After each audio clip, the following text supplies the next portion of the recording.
they have completely stolen Kashmiris of their own voice. Even though Kashmiris are speaking right now, but they never allow the Kashmiri voice to be represented. We often feel that media projects Muslim women as victims, Yes.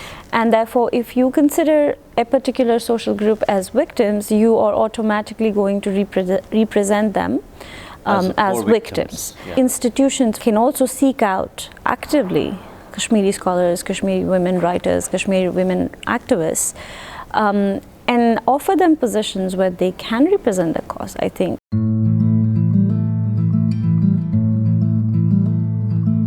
I have seen this, like in our houses, we were in our beds in early morning, and armed forces would come in our houses, knock at our doors, and we would be like, what's happening there? And it would be like, beta, you sleep, we are doing our job. So they would barge into our houses, open our, wardrobes, every other place. They would search for everywhere. They would go up to our, roof of our house, and sometimes police would barge into this university, like we saw some 15 or 20 days ago, how Indian police went inside the Jamia campus in New Delhi.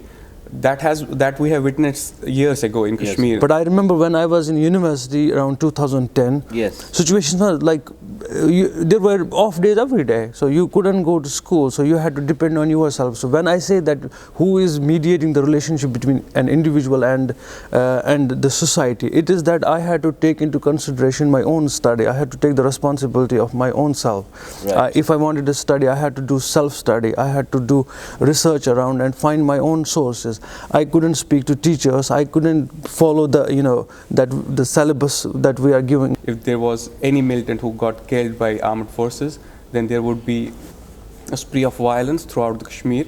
And because we were at the epicenter of STI and the epicenter of University of Kashmir, the classes would be like off, and it affected our studies. Like there would be protests in the campus, outside the campus. It was risk of our life as well as risk of our career.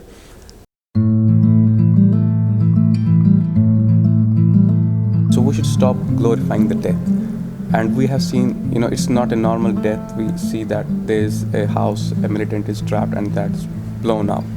So we get to collect pieces. So we have to do the DNA sampling, who that was.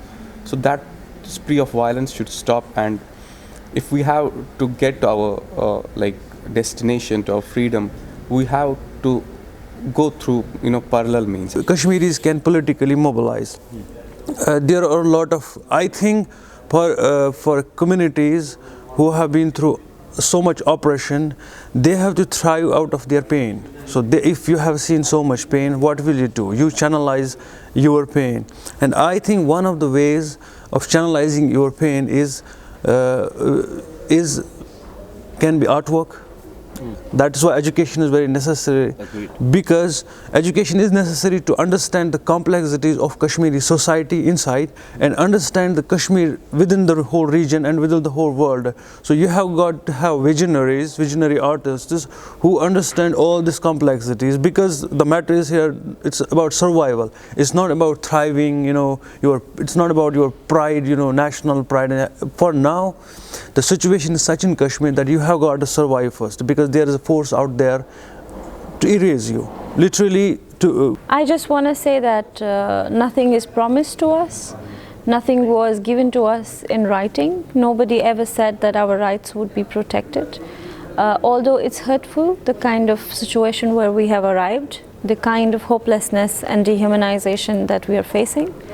But it's important that in these moments we understand that we have ourselves, and we have to rely on our own strengths, and we have to close our ranks to be able to add to the strength that we can bring to each other in this hopeless time.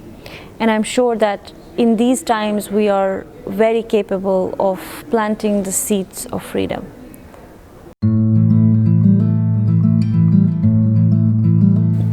If you look at a lot of philosophical understanding of nations and people, one of the early signs of their downfall is the lack of, or actually suppression of intellectuals. Yeah. So I think it's essential for the Kashmiri diaspora community to offer or provide assistance in maintaining, not only maintaining but also grooming intellectuals for Kashmir, because there are a lot of thinkers Kashmir is producing every year now.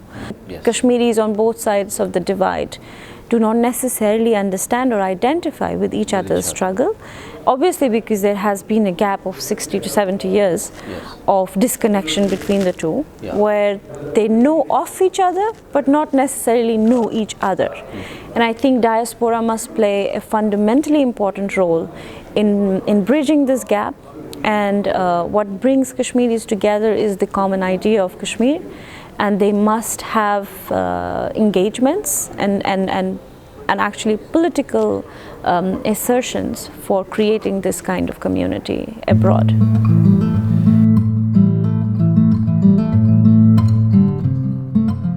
Kashmir has been always open-hearted to outsiders. It has never had any hatred against, Indians also, but it has always had hatred against the Indian state's policies.